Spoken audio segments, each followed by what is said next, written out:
A noite chegou fechada, não tinha lua.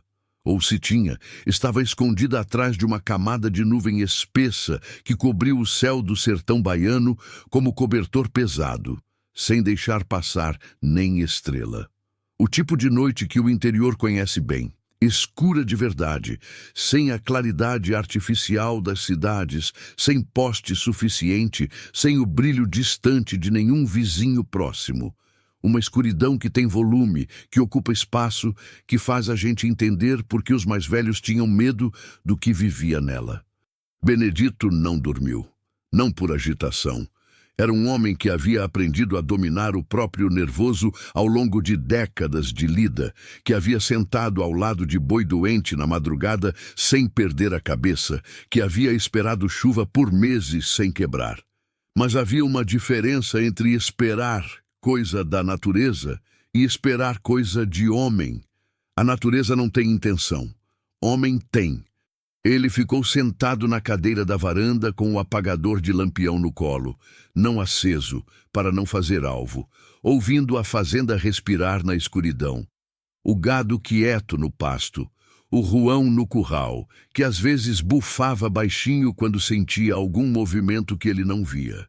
Os sapos que haviam chegado com a chuva da semana anterior e ainda cantavam nos poços d'água com aquela insistência que parecia urgente, mas não era. Zé Augusto havia ficado acordado também, sem que ninguém pedisse. Estava no alojamento com a janela aberta, de onde se enxergava a porteira principal e a estrada de chão. Eles não haviam combinado isso em palavras. Tinha coisas que homens de sertão combinam sem falar, porque o silêncio compartilhado já é um tipo de acordo. Lá dentro, Isadora dormia, ou tentava dormir. Benedito não sabia ao certo, mas havia decidido que ela precisava de repouso mais do que de vigília, e que vigiar era o que ele podia fazer enquanto ela descansava. Era uma divisão justa de tarefas, mesmo que ela não soubesse que estava acontecendo. Por volta de meia-noite, o ruão bufou mais forte. Benedito ficou completamente imóvel. Aguçou os ouvidos até o limite do que o ouvido humano consegue. Por um momento, nada. Só o sapo, só o vento, só o rangido de uma telha solta. Depois, muito longe, o som seco de ramo quebrando. O tipo de som que animal noturno faz quando passa, ou que homem faz quando não conhece o terreno. Ele levantou devagar da cadeira, caminhou até a beira da varanda, colou as costas na parede e ficou olhando para a linha da porteira na escuridão. Seus olhos haviam se adaptado o suficiente para distinguir as formas maiores. O mourão, a mangueira, a silhueta do paiol. Nada se movia. Esperou 5 minutos. 10. O ruão não bufou mais. Sinal de que fosse o que fosse, havia passado ou parado. Benedito voltou para a cadeira. Mas não relaxou os ombros até o céu começar a clarear lá pelo lado do leste, aquela faixa cinza que vem antes do rosa, que vem antes do laranja, que vem antes de o sol finalmente assumir o dia. Só então ele fechou os olhos por 1 hora. De manhã cedo foram ao Dr. Afonso. Benedito foi a cavalo e Isadora foi na garupa do ruão, que andou mais despachado do que de costume naquela manhã, como se soubesse que a viagem tinha outro peso. A estrada de chão estava ainda úmida das bordas pela garoa fina que havia caído perto do amanhecer, e o vermelho do solo baiano estava mais escuro, mais intenso, como couro molhado. Isadora foi quieta a maior parte do caminho. Segurava no arreio com uma mão e com a outra abraçava o caderno preto envolvido num pano de prato amarrado com barbante. Proteção improvisada, mas era o que havia. Benedito sentia o peso dela nas costas, leve demais para alguém que carregava tanto. O escritório do Dr. Afonso ficava numa casa azul desbotada na rua principal de Caldeirão de Baixo, com uma placa de madeira pintada à mão na porta que dizia Afonso Drummond. Advogado com a última letra um pouco torta, como se a mão tivesse cansado no fim. O homem que abriu a porta tinha uns 50 anos, óculos grossos, calça de tergal e uma expressão de quem leva as coisas a sério sem precisar demonstrar isso o tempo todo. Ele os recebeu sem cerimônia. Ofereceu cadeira, água, não ofereceu julgamento. Isadora contou a história pela segunda vez em 2 dias, mas dessa vez diferente, mais estruturada, mais firme, como quem conta para alguém que vai fazer alguma coisa com o que ouvir. Abriu o pano de prato, colocou o caderno sobre a mesa do advogado com cuidado e esperou. Doutor Afonso passou 40 minutos lendo o caderno sem dizer uma palavra. Virava as páginas com 2 dedos, como quem manuseia coisa delicada. De vez em quando franzia a testa ou fazia um som baixo que não era nem concordância nem discordância. Era só processamento. Quando terminou, fechou o caderno e olhou para Isadora por cima dos óculos. "Isso aqui é sério", disse ele. "Eu sei", respondeu ela. "Não é só o caso da senhora. Tem pelo menos 4 nomes diferentes aqui com padrão parecido.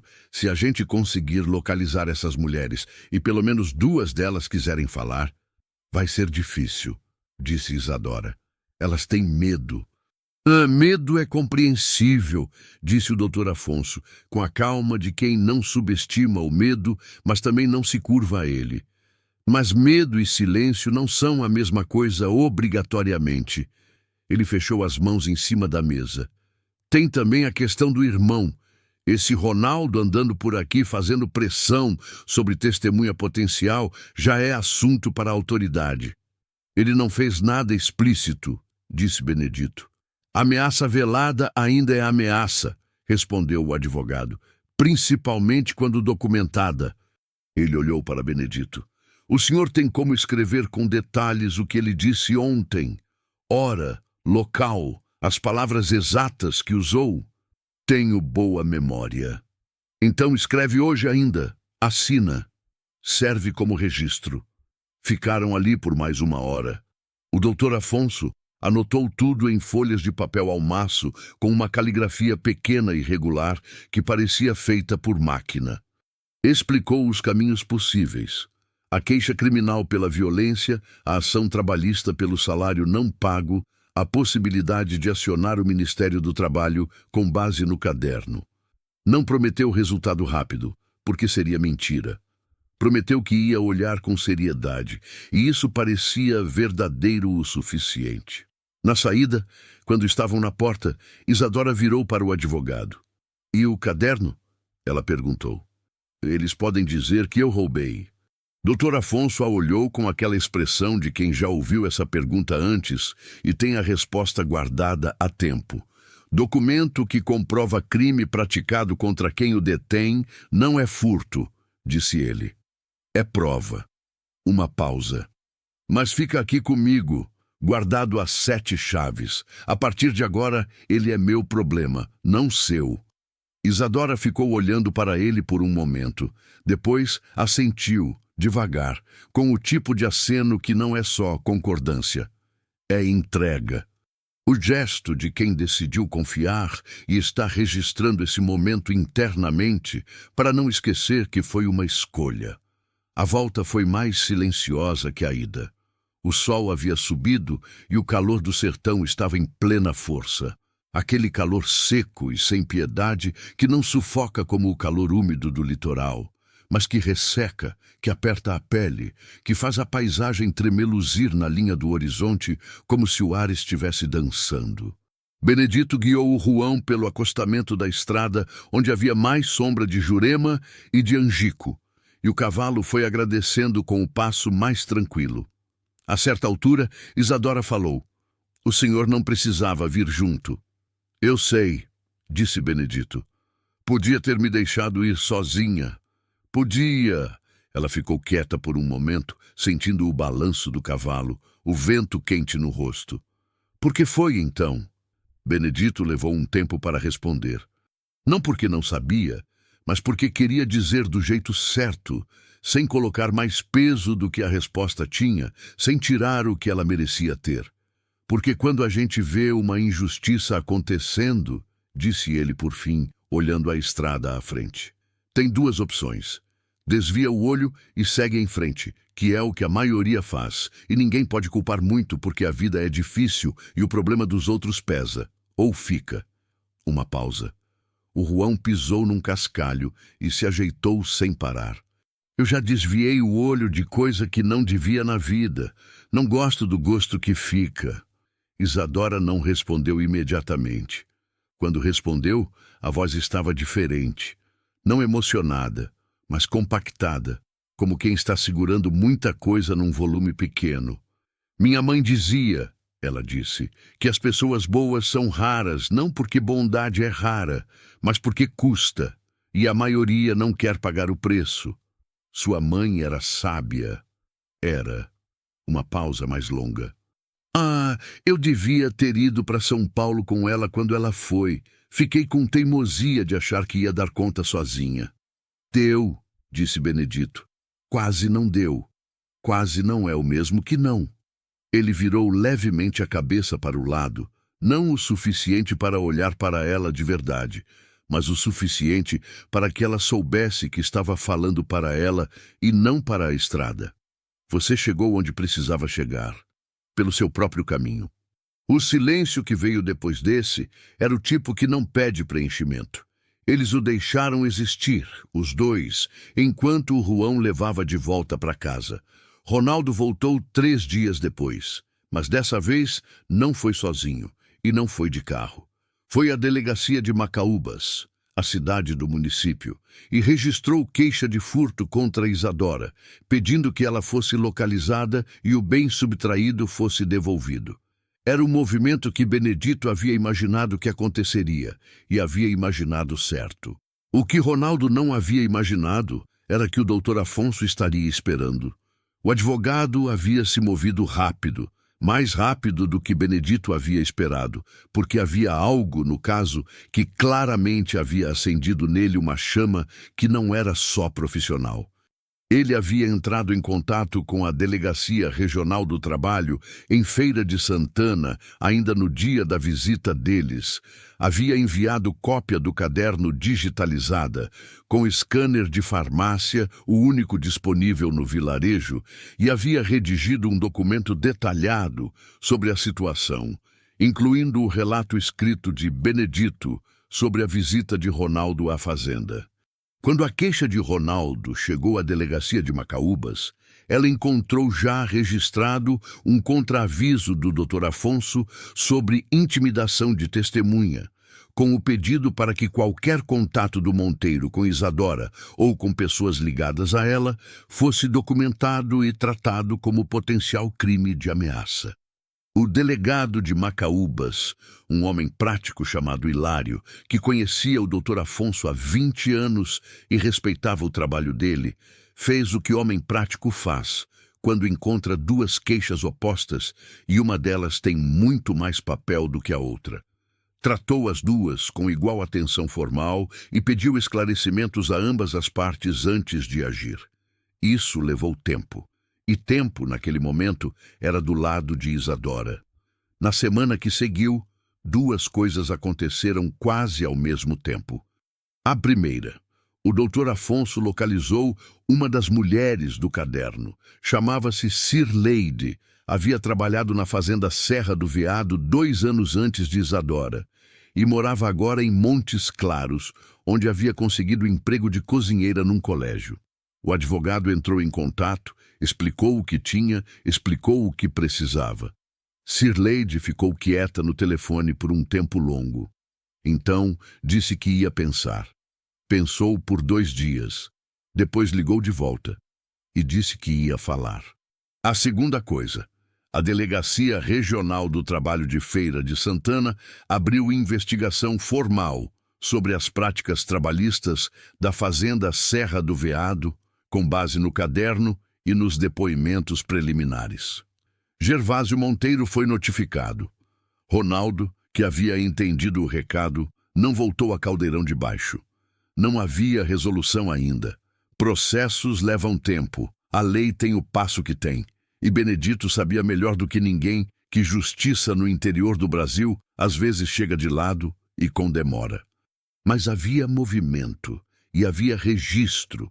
e havia o nome de Isadora no lado certo de um documento oficial, o que era diferente de antes.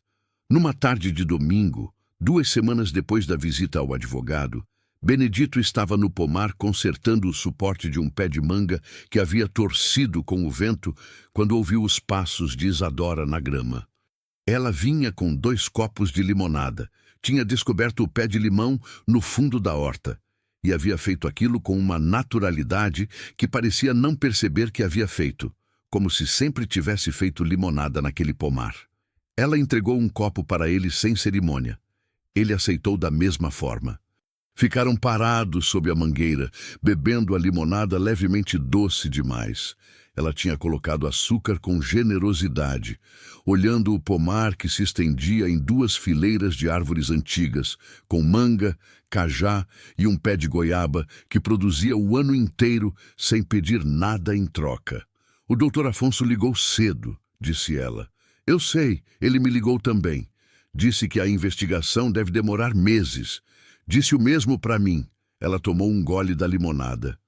Uma galinha havia entrado no pomar por alguma brecha e estava andando entre as raízes com aquela determinação sem sentido das galinhas. Eu preciso tomar uma decisão, disse Isadora. Benedito olhou para ela de lado. Sobre o quê? Sobre ficar ou ir? Ela disse isso olhando para a galinha, não para ele. O processo não precisa de mim aqui. Eu posso dar depoimento de qualquer lugar. Posso ir para São Paulo, onde minha mãe está. Recomeçar alguma coisa. Pausou. Mas eu precisava falar com o senhor antes. Benedito ficou quieto por um momento. O vento passou pelo pomar, balançando as folhas com aquele som específico de folha de manga, mais seco do que as outras, mais encorpado, e levou junto o cheiro de grama quente e terra boa. Você não precisa da minha permissão para ir, disse ele. Não estou pedindo permissão, ela disse, e havia firmeza suficiente na voz para que ele soubesse que era verdade. Estou dizendo que faz diferença para mim o que o senhor pensa. Benedito olhou para o fundo do copo de limonada por um momento. Havia ali uma conversa que estava sendo iniciada de uma forma e poderia terminar de outra, e ele tinha o hábito de medir as palavras antes de soltá-las no ar, porque sabia que algumas, uma vez soltas, não voltavam. Eu não sou homem de pedir que ninguém fique, disse ele devagar. Nunca fui. Marlene ficou porque quis, e foi a melhor coisa da minha vida, mas foi escolha dela. Ergueu os olhos e a olhou de verdade, do jeito direto que havia se tornado o jeito deles, sem rodeio, sem desviar. O que eu posso te dizer é o que é verdadeiro. Essa fazenda ficou mais viva desde que você chegou, e eu percebi que havia esquecido como era isso. Isadora o olhou de volta. Havia uma expressão no rosto dela que ele havia aprendido a reconhecer nas últimas semanas. O rosto que ela fazia quando estava decidindo deixar alguma coisa entrar, depois de tanto tempo, mantendo tudo do lado de fora. Eu não sou a mesma pessoa que o senhor tirou da valeta, ela disse. Eu sei. Essa pessoa tinha medo de tudo. Não sabia mais o tamanho que tinha. Eu sei. Ela fez um gesto vago com o copo, indicando a si mesma o pomar, a fazenda ao redor. Essa aqui ainda está descobrindo, mas está descobrindo de pé. Está, disse ele, simples assim. O silêncio que veio depois foi comprido e bom. A galinha havia chegado perto dos pés deles e ficado parada, a cabeça inclinada para um lado, como se estivesse participando da conversa. Isadora olhou para ela e riu. E o riso dela naquele pomar, com o sol de fim de tarde entrando entre as folhas de manga e a limonada doce demais na mão, foi uma coisa tão simples e tão inteira que Benedito ficou olhando por um segundo, como se estivesse vendo alguma coisa que não esperava mais ver acontecer dentro da sua própria propriedade. Vou ficar mais um tempo, ela disse por fim, se o senhor não se incomodar. Não me incomodo, disse ele. Vou procurar trabalho no vilarejo. Não quero ficar de favor. Nunca ficou. Não quero ter o meu dinheiro, minha decisão, meu caminho. É o jeito certo de querer. disse Benedito. Ela assentiu. Olhou para o pomar, para a fileira de árvores antigas que haviam crescido antes deles dois, que estariam ali depois, para a terra vermelha entre as raízes, para o céu que começava a mudar de cor sobre o sertão da Bahia. Tem um negócio que eu queria te perguntar, ela disse. E ele percebeu que ela havia abandonado o Senhor sem anunciar, como quem cruza uma cerca sem perceber que estava andando em direção a ela.